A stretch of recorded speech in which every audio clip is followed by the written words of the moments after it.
All right. Well, I've got Evan Huck, the CEO and co-founder of UserEvidence, on with me. What's going on, my friend? Hey, John, pretty good to see you again. Long time. Then I think the last time we caught up was probably before, it was probably last year sometime, I think, right? Christmas or Thanksgiving. Back in the hotter SaaS days, right? Exactly. Now things have gotten a little bit weird, but everything moves in cycles, right? There's some ups, there's downs. But I know the last time we chatted, I think we had a good conversation. You guys were thinking about exploring paid ads at one point, but you said you really wanted to focus on outbound email, which I have mad respect for. And, right now, especially, there's so much focus around being focused, especially in 2023 on things that are working and trying not to be everywhere across every channel all at once, right? And so I wanted to revisit that conversation because I think it's interesting because we never really got into the details of it. And of course, like I was telling you before, brings me back a little bit to back when I was in sales, which technically we're all still kind of always in sales, always right? Selling, yeah.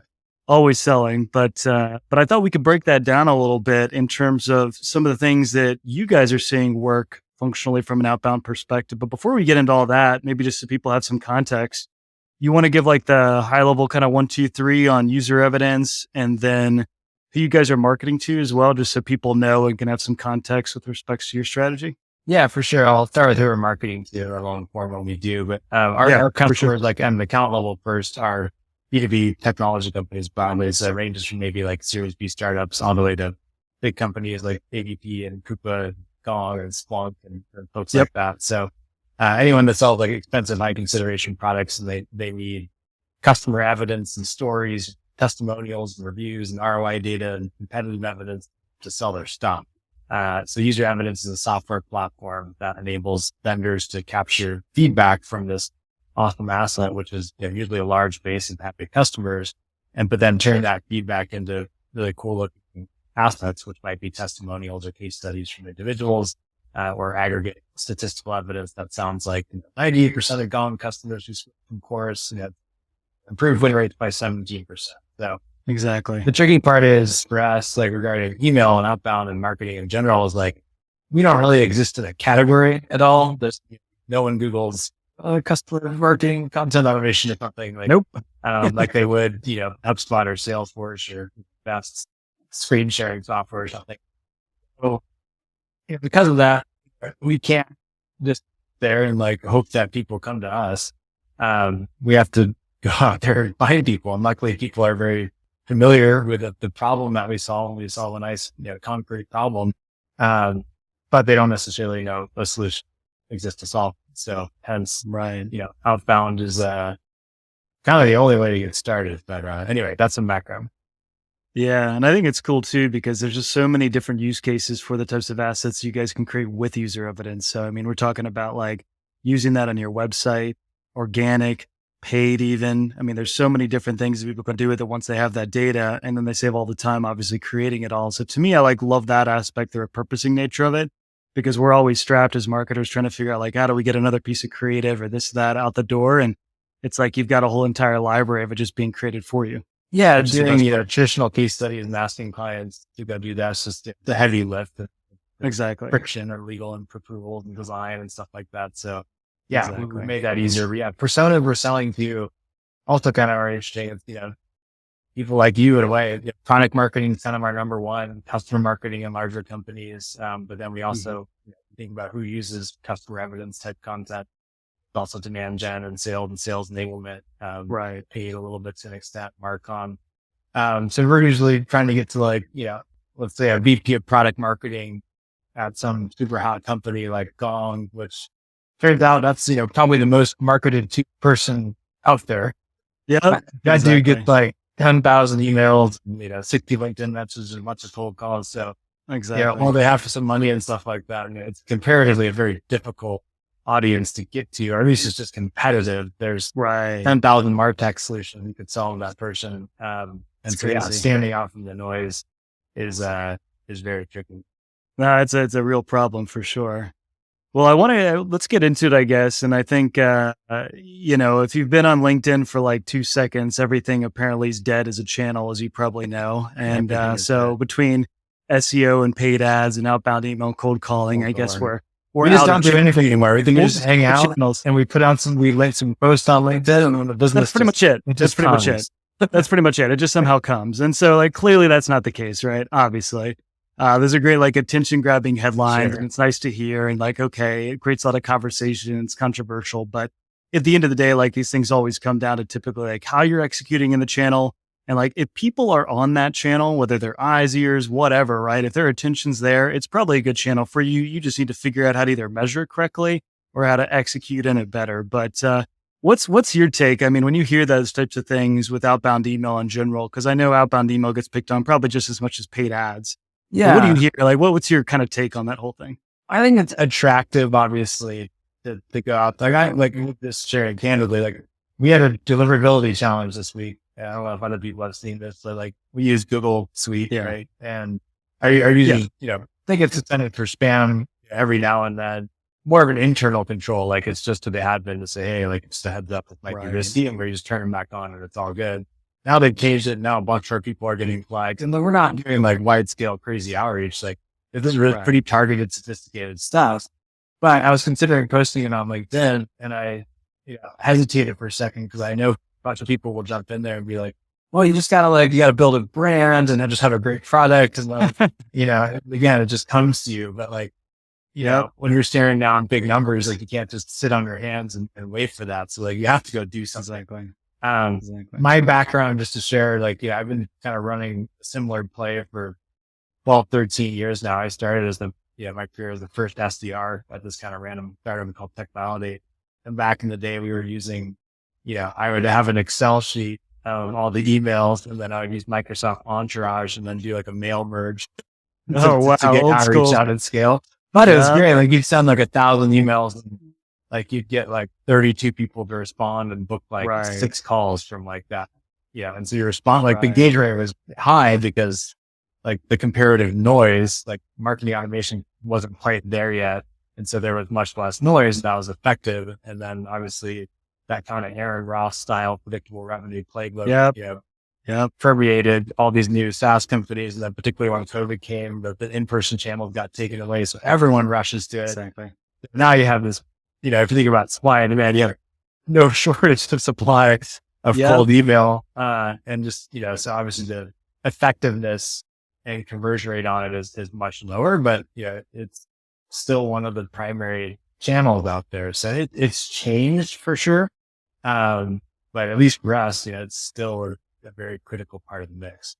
Well, I think you said it too, right? It's about, making sure that you're very targeted and specific with the approach and the people that you're reaching out to. And I think like the easiest thing, right? And same's true of paid ads, is you get the emails from people where you're not the right person, yet they're reaching out to you. And even emails that say, you may not be the right person. If you're not, send me the right. It's like, come on, man. Like you got to at least do the research to make sure that we're getting the right type of person for your product or whatever it is you're trying to sell. And it's like, to an extent, again, it's easy, fun to say. Now the interesting thing is like you can build quite effective plays on intentionally hitting the wrong person just to get a name. Then that goes into a different sequence that's like, hey, Jonathan pointed me your way. That does have a much higher conversion rate than the direct cold outreach stuff. It's interesting. There's the intentional, like, you have to get creative in outbound because, everyone's going to be sending, quick question, like, check this out, is this relevant? Right. And so you have to like use just interesting creative tactics to have some patterning or ups that just make it a little bit weirder or more obviously human than, the vast pile of automated kind of robot outreach. So that's a good transition then. I mean, so like that's something that's working for you. So what you're saying is like what you'll sometimes do is maybe reach out to people that are maybe in the company that you guys want to go after, but it may not be candidate functions, right? That are like, would benefit. So we're not reaching out to just random developers and stuff, but like, right. Or reach out to Marcom, for instance. He's not our buyer, but like they love testimonials from test release stuff. So they're like supported, and since they don't have to buy, they don't feel like it's easy for them to say, oh yeah, VP product marketing is it. And then you can. Oh, I see. Okay. So what you're really saying is like in the Marcom world, like those would be the users of the deliverables that come out of it. Yeah, that might be salespeople might be another example. Salespeople are always willing to help out other salespeople, right? And like, they always need more content. So like they can be helpful. So you got to think like in a larger company, there's, you may get a response if you go direct and CMR, VP of product marketing, but more more likely like this, you're probably taking some tangent, circuitous route and kind of learning along the way. And then as you learn, you kind of wrap that finally into the message that you deliver and say, hey, I've had 6 or 7 conversations with people on your team. Here's what I've learned about how the problem we solve is showing up in the organization. Does sound up? Yeah, well, no doubt. I mean, especially if you're using the name of the person you talk to in the org, they know that person. You're playing into familiarity bias. Obviously, they're going to say, oh, yeah, I know them. And so then they're going to get a lot more attention on your email than if you were just completely cold. So Right. I think that goes without saying. But I think what you're saying still is that they're still related in the journey of being somewhat involved with user evidence. These aren't completely people that are totally separated, will never think, use, or be a part of user evidence. They're still potentially in the circle. They're just not the people that you really need to be talking to. Yeah. I mean, there's a cost to, sending really irrelevant messages to irrelevant people, because obviously you can get dinged for spam and stuff like that. So every email, while you might not pay for it, does have a potential cost. And so just being aware of that kind of cost benefit analysis, making sure that there's the right kind of allocation. Exactly. Maybe we take a step back. I mean, are there some things like when you guys first started in the beginning doing outbound email from a strategic perspective that you guys said like, hey, this is how we want to operate? Like, what did the overall kind of strategy look like? I mean, how many accounts were you going after? Was it very specific? Was it personalized email? And what were you guys doing? Yeah, I mean, for outbound, for your outbound driven company, just for context, probably like 95% of our business is like driven to outbound prospecting. Hopefully that changes. It's awesome. It's killer. More marketing and stuff like that. Sort of. It's a slog and a grind, but yeah, so, it's critical to our business. Usually in that type of environment where it's heavy outbound, first of all, I get to have the ACVs to support, hiring an SDR to go do this kind of outreach. And luckily, our ACV is anywhere from like 20 to 80K. And if we do get someone on an intro call, we'll call it 15% of those into deals. So an average opportunity, let's say it's 40K, 15% of that is, I'm not good at math, but it's $6,000 opportunity, right? And so if a BDR generates 25 or 30 of those in a quarter, then obviously there's good ROI there. But usually in that model, like having a very firm, crisp grasp of like who your ICP and target accounts are is really important. And so we invest probably an inordinate amount of time up front, getting the right accounts that we know are really good. In the beginning, we did that literally manually. Like I would go and like we would dump in accounts from Zoom or wherever with all the parameters, of course, and stuff like that. But then like I would literally go and verify like, all right, this is good for us. And there's a bunch of stuff that makes good. Now you want to call Key Play, which is pretty sick.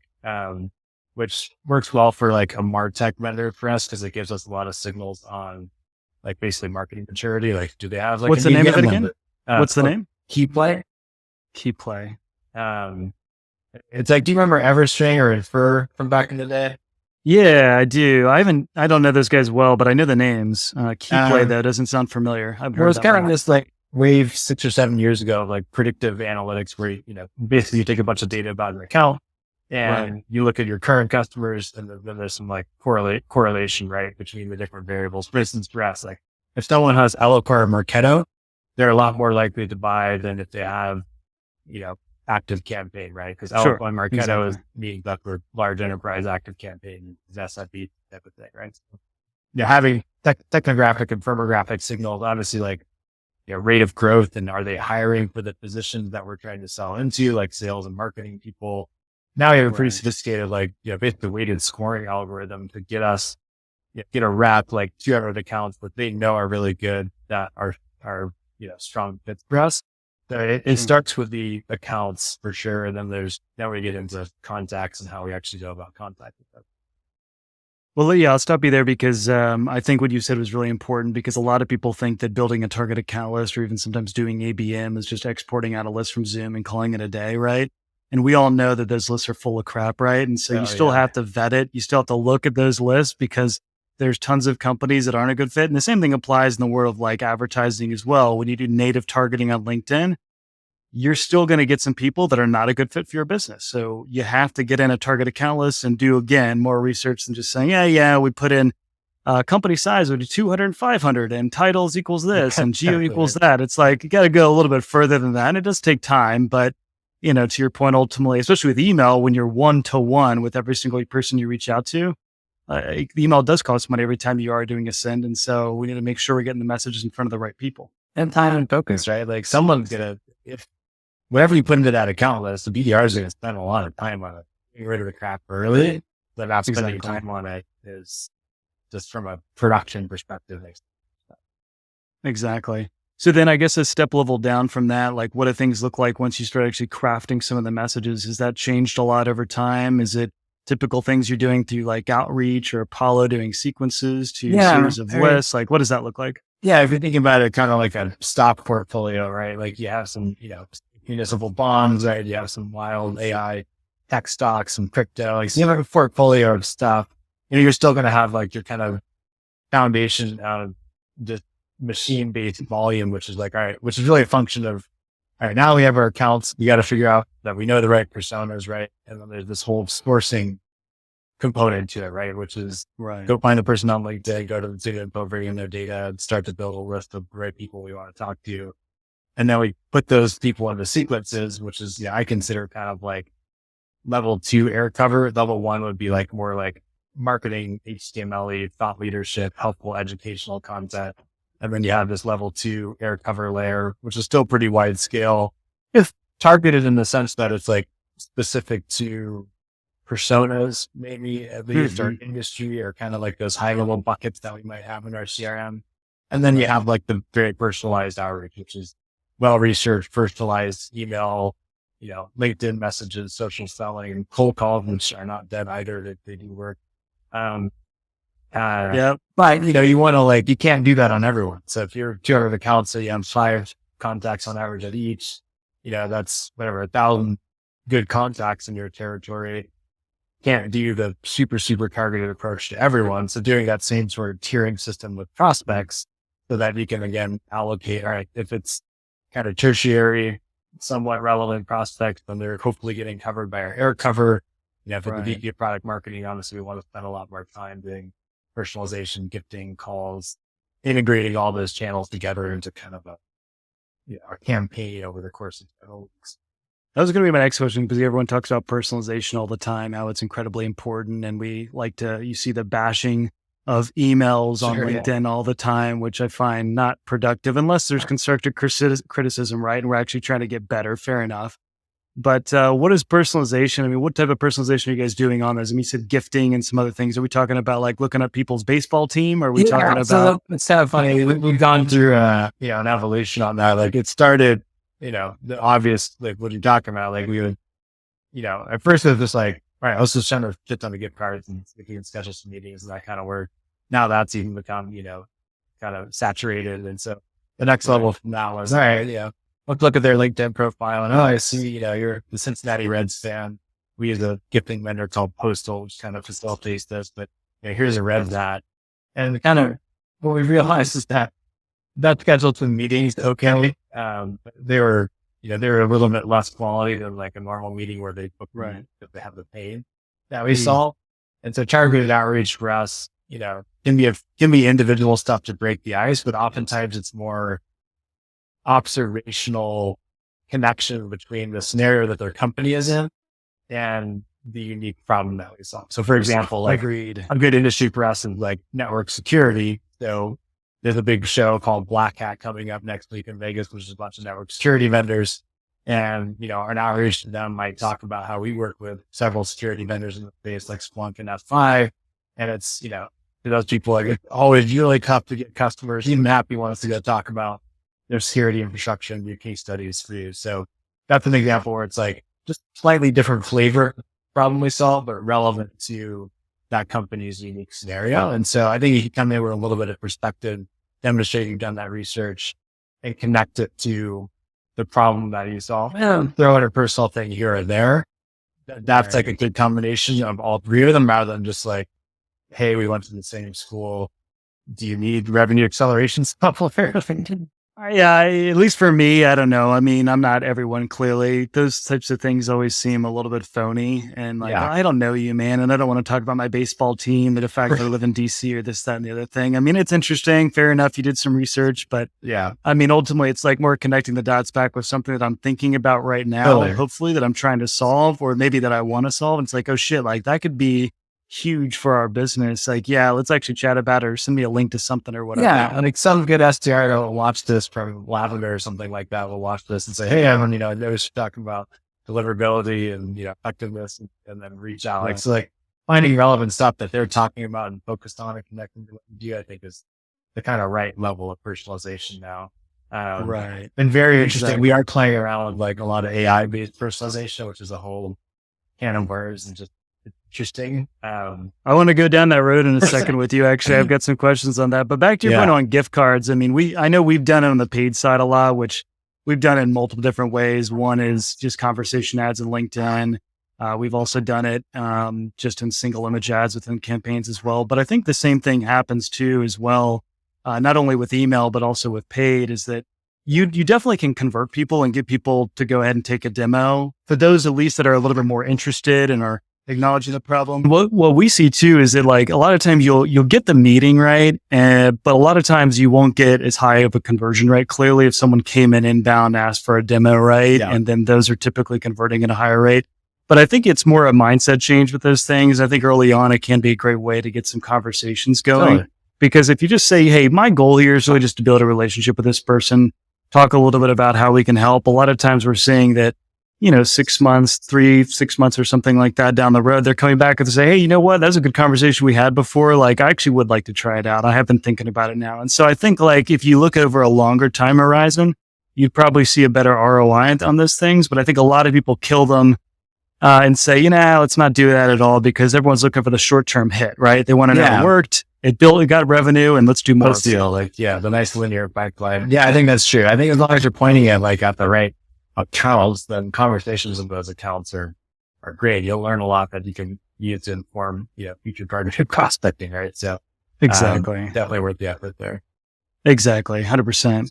Any cool things that you guys are doing like on the outbound side that is like kind of crazy or out there? I had one idea for you guys on the one-to-one side I was going to share with you, but anything that you guys have done that's kind of out there? Because you were talking about things like you got to go out there and do something that's not typical. Anything that you guys have done that's worked or been interesting or failed maybe even on the other app? I had a fun one. I call it, there's the whole like build in public thing. I did this one thing called prospecting in public, which I think worked really well for strategic accounts. And we saw this. I basically posted like, hey, we're trying to get into Salesforce.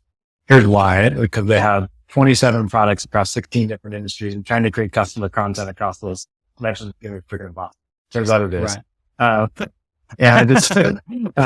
I knew I had a decent network there. I knew on some people that I knew had a decent network there. And like people started having people like, hey, meet this dude. And like, I just started having conversations and talked to like 17 different people there from different functions. And took all of that and rolled it up into like a really compelling business case that was incredibly well researched in these conversations and took it to the VP. I was like, here's what we've learned. They're like, oh, you did your homework.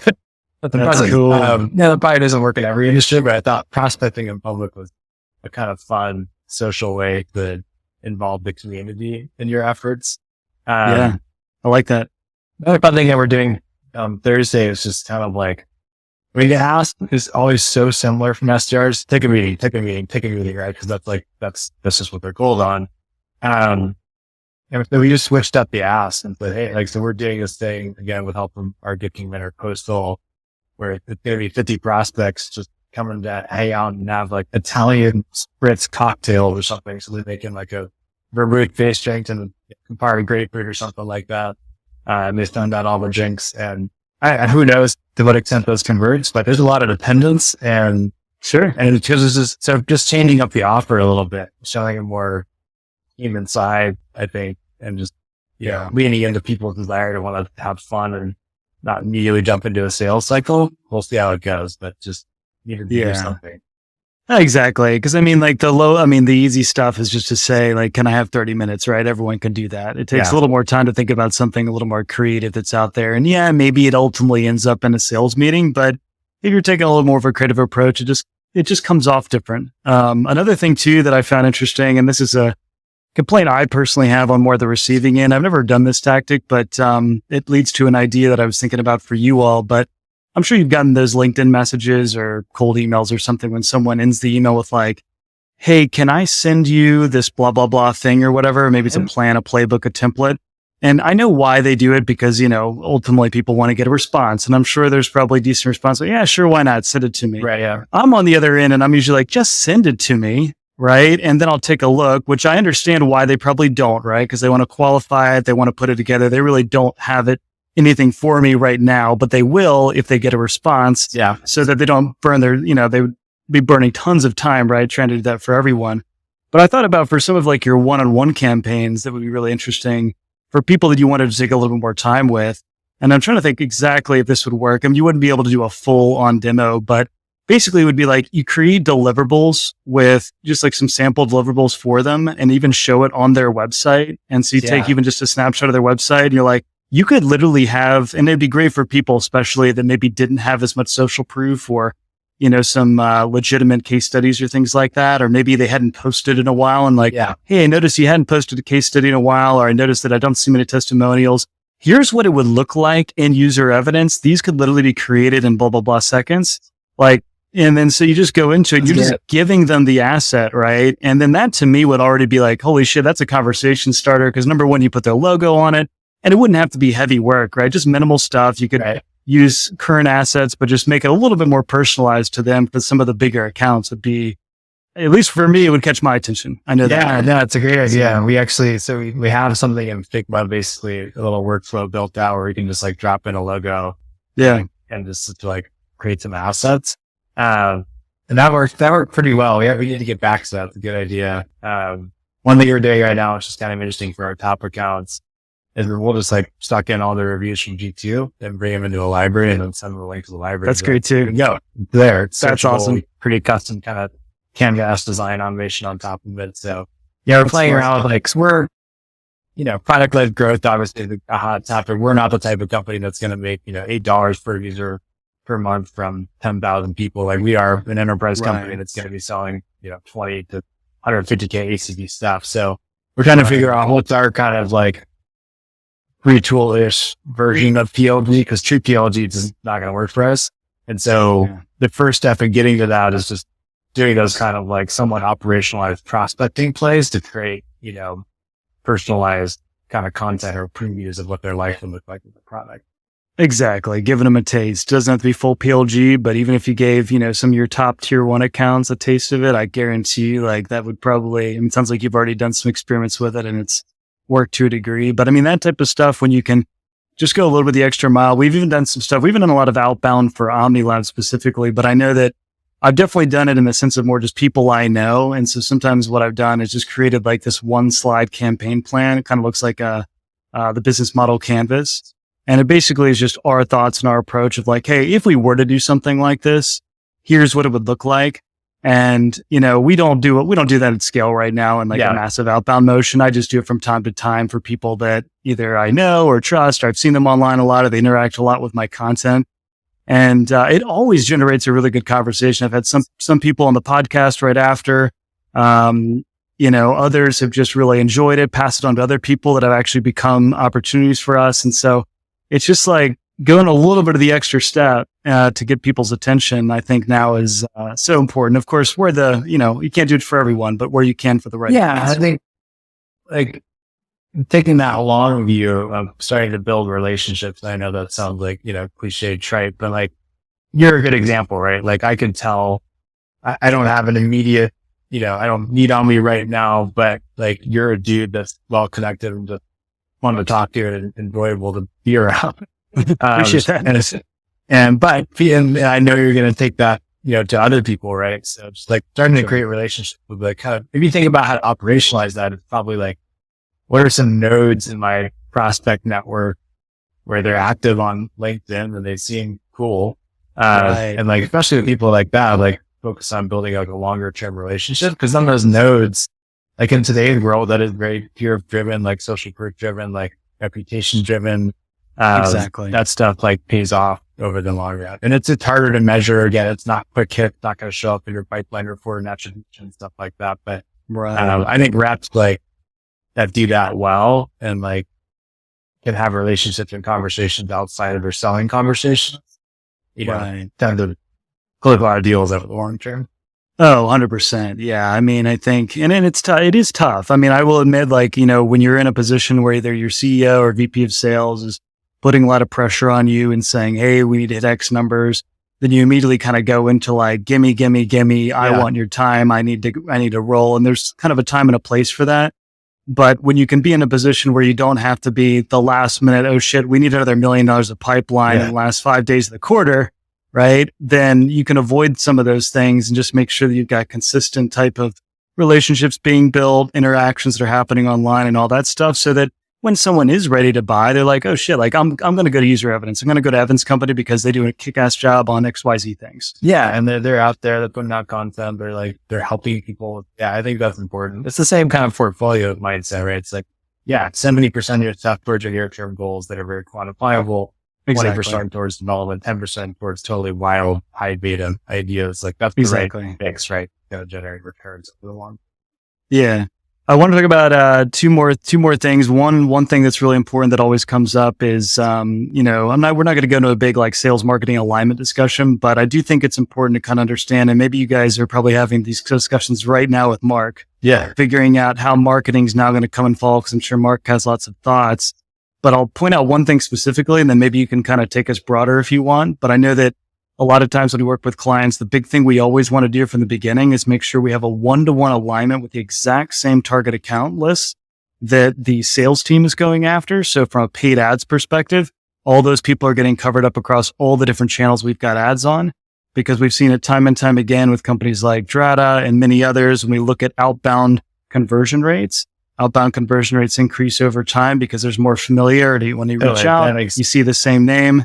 There's a lot more familiarity. So I haven't done this at like, I don't have enough data to say it works at scale, but I'm sure Gong or someone else has some of this data to back some of this up. But anything that you like, I mean, first your thoughts on that maybe, but then also too, like, how are you thinking about like all the stuff you guys do on Outbound to then use marketing as a hub to really start warming up some accounts maybe that you plan to go after a quarter from now or even currently?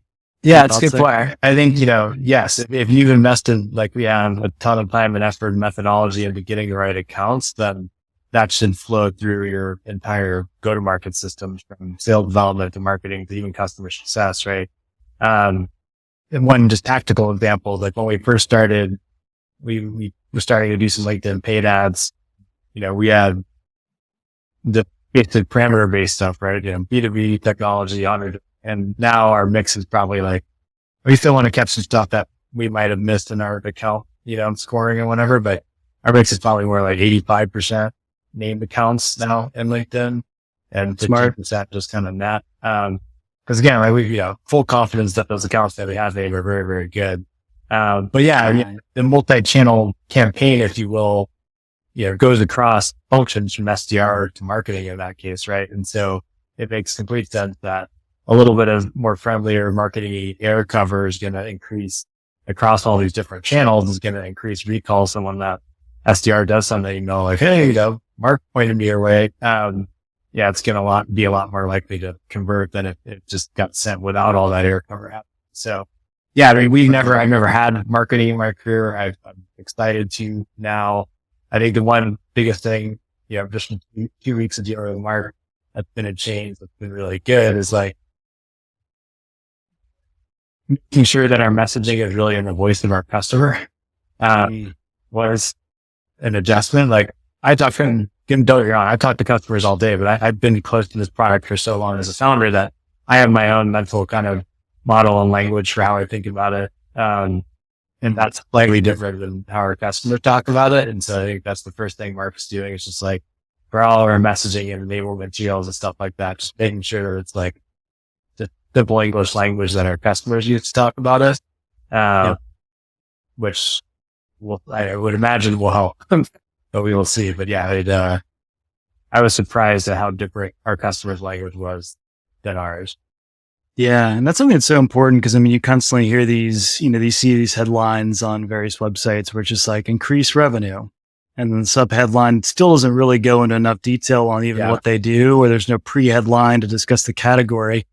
And I think, well, we all want revenue, right? At the end of the day, or pipeline or leads or whatever the ultimate goal, or save time, right? Yeah. I mean, all value props end in the same place, right? Sure. It's either saving time or increasing money or something like that, right? And so, I think the difficulty is that, especially when you're early stage, I know that I've talked with, I don't know if you've seen Robert Kaminsky's stuff on LinkedIn. He's all over the place, but he does a really good job. And I had him on the podcast, and, Anthony and him talk a lot about talking about the capabilities of your product and being really critical to get detailed on that within the actual homepage or some of even the product solutions pages, so that when people read that first headline, they're like, okay, no, I get it. I know exactly what this thing is and does from the get-go. And then the rest of the page can then support that top line headline of all the things the customer wants, to your point, in the customer's voice, because they describe it sometimes differently than you when you've been in there and thinking about this for God knows how long, right? Yeah, totally. Yeah, it's, I think taking a relatively narrow specific slice is going to be better than the broader, what's your freaking sales force, in which case, exactly. So many different things. The revenue is the only common thread, but yeah, for most startups, kind of own your narrow wedge, right? It's going to be a lot more interesting than you help increase sales efficiency, or just what you could get one of 10,000. Right, exactly. And the last thing I wanted to come back to, you mentioned tools and tech stack earlier. I wanted to get, I think you said Zoom and a couple of things, but anything you guys are using in addition to other data sources that are kind of piping into what you guys use in order to prioritize the accounts you go after? Yeah, Zoom focus we have to, just mostly for contact data and direct dials. There's probably some better alternatives out there nowadays, but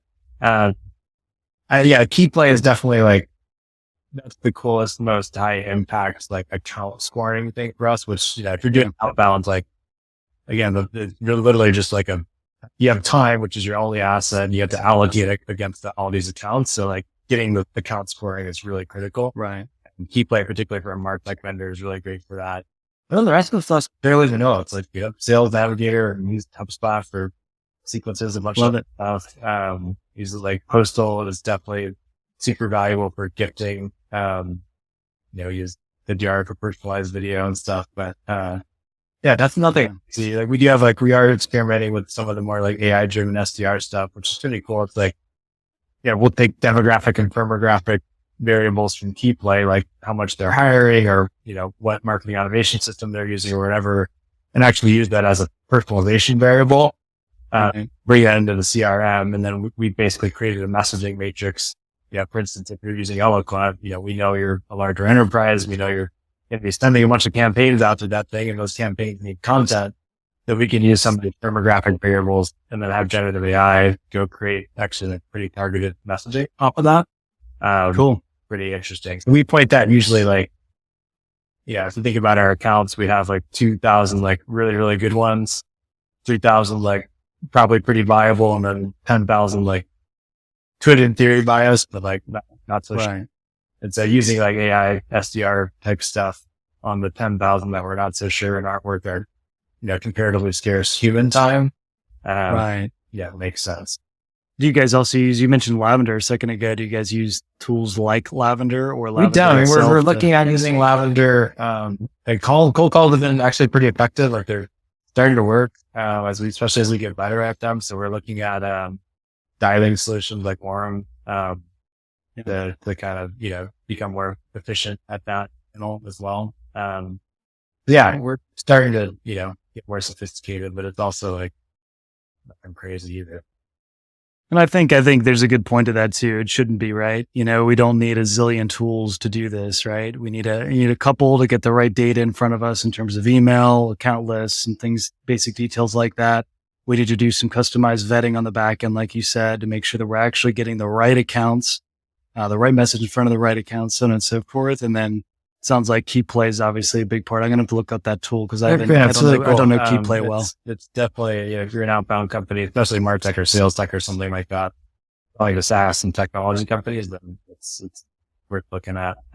There's a whole, the interesting thing for me is that's troubling is that the whole can of worms on its own is deliverability and whether or not you're doing cold outbound on your core domain or on kind of throwaway domains is a whole black box expertise that I don't have. And so we're working through that. It's all right, we're going to scale it outbound. how we don't want to do that on our core domain. But we do want like the really targeted personal stuff on the core domain. And then obviously there's just the whole science, a really difficult one around observability and domain reputation and stuff like that you have to think about as an outbound driven companies. No doubt. Yeah, that stuff is hard, but important for sure.